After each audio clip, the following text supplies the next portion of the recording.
All right, guys, I'm here with Justin. How are you? I'm doing well. Things are great. It's Sunday mornings. Just watched the French Open. How you doing? Doing good. Sunday mornings are a little bit more chill. Usually, weekend days are a little bit more chill, so that's good. Bit of a break. So we're going to cover a topic that I'm not an expert in. So you'll kind of lead the call. I'll let you share your insights, and then I might have some clarification questions. And if the people watching this, you have questions for Justin, then you can post or comment below the post of the video. So the floor is yours. Yeah. So my big conversation I want to have today was around search engine optimization, SEO, really growing your organic search brand. And my big hypothesis is, after talking to a lot of e-commerce companies, is we don't spend enough time focusing on organic search because the payoff is slow. It's something that you make the investments now, and it's going to take 1, 2, 3 months to see.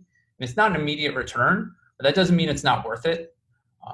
We invest a lot of time in PPC and then conversion rate optimization on that paid traffic. And so I want to bring the case to you that you should be investing in organic search. And alongside investing in organic search, you can also be running experiments to see which organic search optimization is working and what the ROI on that organic search optimization is. It's really important to measure ROI, and it's not impossible to do. It's something that's a little more difficult, but I think it may be worth your time. So compared to traditional kind of split testing for user experience, how can you test effectively SEO? Yeah, it's a great question. So the biggest thing is, with traditional split testing, you're breaking out users into two groups. So half your users in your control, half your user in treatment, and the treatment is getting some new experience that the control isn't. With this, you're breaking your content into two different groups. So whether that's products or articles or any other type of page, you're breaking those into two different groups, and every person who is seeing a piece of content either in the control or treatment is always getting the same experience. So as opposed to traditional, it's users breaking out, you're breaking content into control and treatment, and the treatment, all the content in the treatment group is going to get a new experience. The easiest and first step is adding, for example, product schema to half your products. While that isn't a huge investment, there is absolutely code that has to be installed depending on what e-commerce platform you're on that's easier or harder. But you may want to measure the ROI of that. Like, hey, is this even worth doing? Is it worth investing in SEO? And so that's an easy first experiment to run, to add product schema to half your products and see, does that improve your search rankings at all? And also, does it then improve traffic and then revenue, which is what we're all after? So I'm assuming you're going to be able to see the difference in terms of impact on your metrics based on whether there's a schema or not. You're going to know which pages you've put it on, and then you're going to be able to compare. Yeah, exactly. And so the implementation is a little more technical than just running an experiment through Google Optimize. So what you'll have to do is, for every product, for example, you'll give the product ID to a coin flipper every time someone visits that. And that coin flipper will always return the same result for that product ID. And it say, oh, yes, this is in the treatment. I'm going to show the schema. And then whether to Google Analytics or Adobe Omniture, you tell that analytics platform, hey, this user saw an article that was in the treatment. Let's measure that against some other user that sees the article in the control. But that one user can see articles in the treatment and the control. So in your reporting, you then have to measure that product and that group of products against the other group of products. Very interesting. It's sort of a new approach for me. I'm more used to the user experience testing. What kind of timeline are we talking about in terms of seeing a return on investment? Yeah, so I ran a experiment doing article schema. So producing, this company that I worked with produces a ton of articles. We ran this experiment that over a month that had 10,000 users in the treatment and 10,000 users in the control. And we only experimented with articles that were written after the experiment started because I wanted, this newness of articles is very important. Right. And we were able to, within that month, with 95% confidence, see a 10% increase in traffic and a 10% increase in revenue. So within a month, we were able to get enough traffic. Depending on how much traffic, how many articles you have, it may be different. But the timeline isn't that different with something simple like schema. It could be seen pretty quickly. Right. So you're talking about traffic and revenue. So are you going to be able to see also the impact on conversion rates? You could see the impact on conversion rates, absolutely, because you're going to see how much traffic came to the control and treatment, and you're hoping to see an increase in traffic. Right. And you're also going to see how many orders came to the control and treatment. And we didn't see an increase in conversion rate. We just saw an increase in traffic, which then immediately went to new orders for us. Like the conversion rate was constant. But if you're looking at products, for example, adding the schema to products, you may then begin to see, oh yes, this conversion rate increased because I was higher in the search placement. And that's really what adding schema will do, for example, increasing your search placement. But this doesn't just have to be schema. You may be questioning, hey, should I be adding longer product descriptions? I know a lot of product descriptions are just 2 sentences. Is there value in having a 20-sentence product description? Is there any SEO value? Is there any value to the customer? Well, I could break my 100 product catalog into 2 groups and add really long product descriptions to 50 of them and see if it makes a difference. It may not, or it may.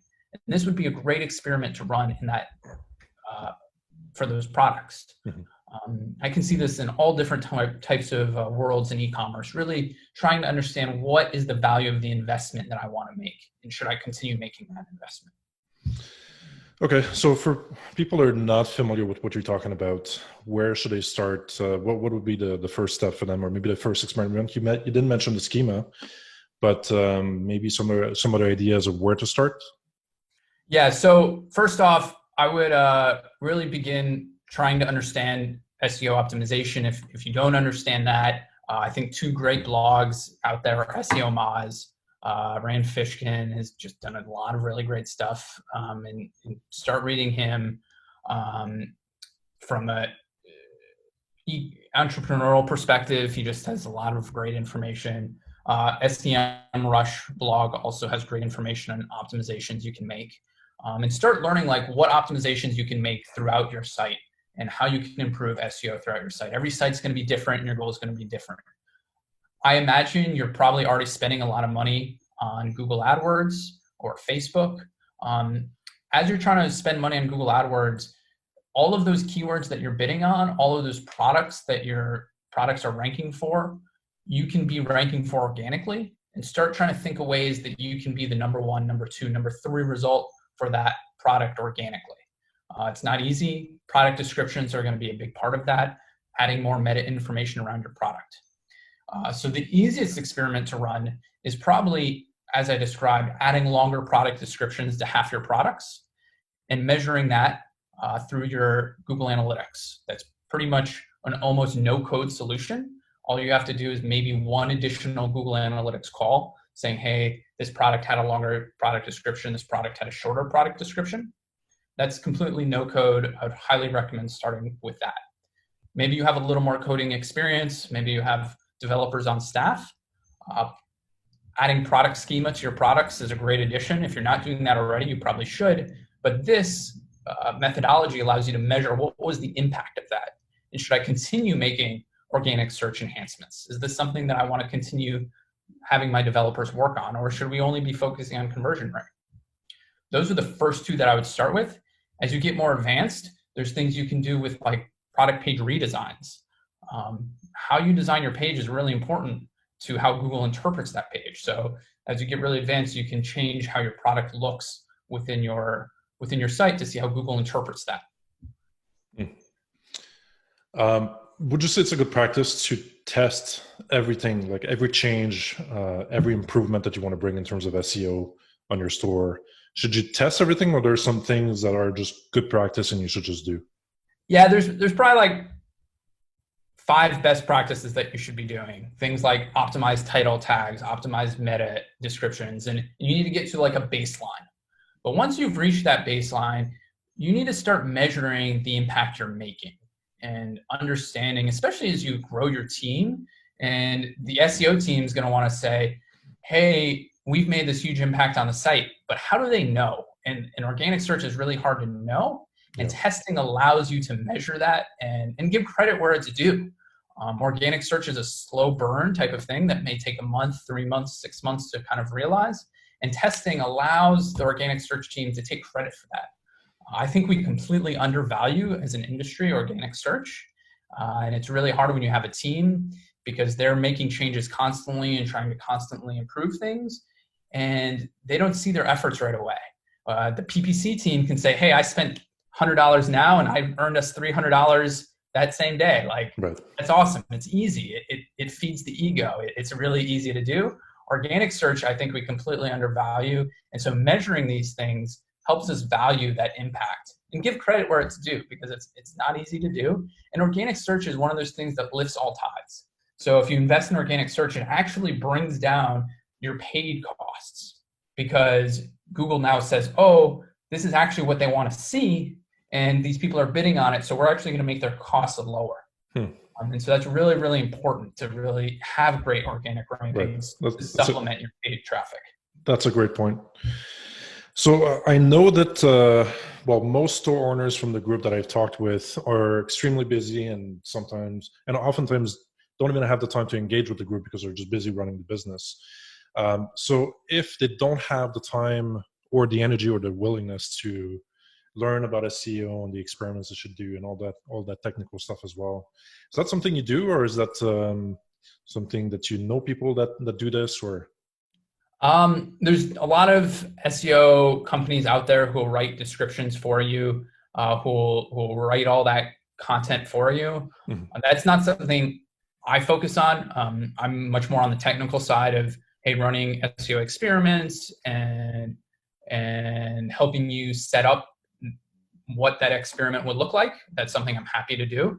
And you can email me at justin@mobilefirst.com and we can set something up. Or I can just offer coaching and we can have one-on-one coaching. But as far as writing content, there's great people out there that will write content for you. That's not the industry that I want to be in, but I think there's a lot of different agencies out there. Right, so you're more on the technical side, the implementation, not the content, the titles, the descriptions, and all that stuff. Understood. Exactly.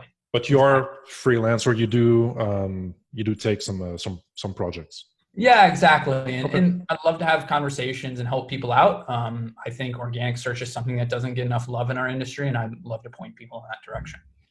Awesome. Well, I think this video was definitely valuable. So you made some really good points, some good ideas in there. I'm going to go check out those blogs as well.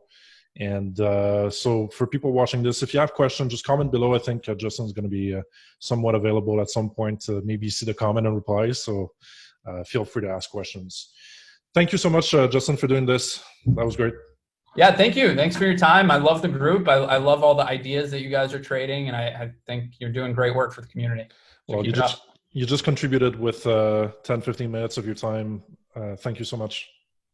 Absolutely. Have a good one. You too. Bye-bye.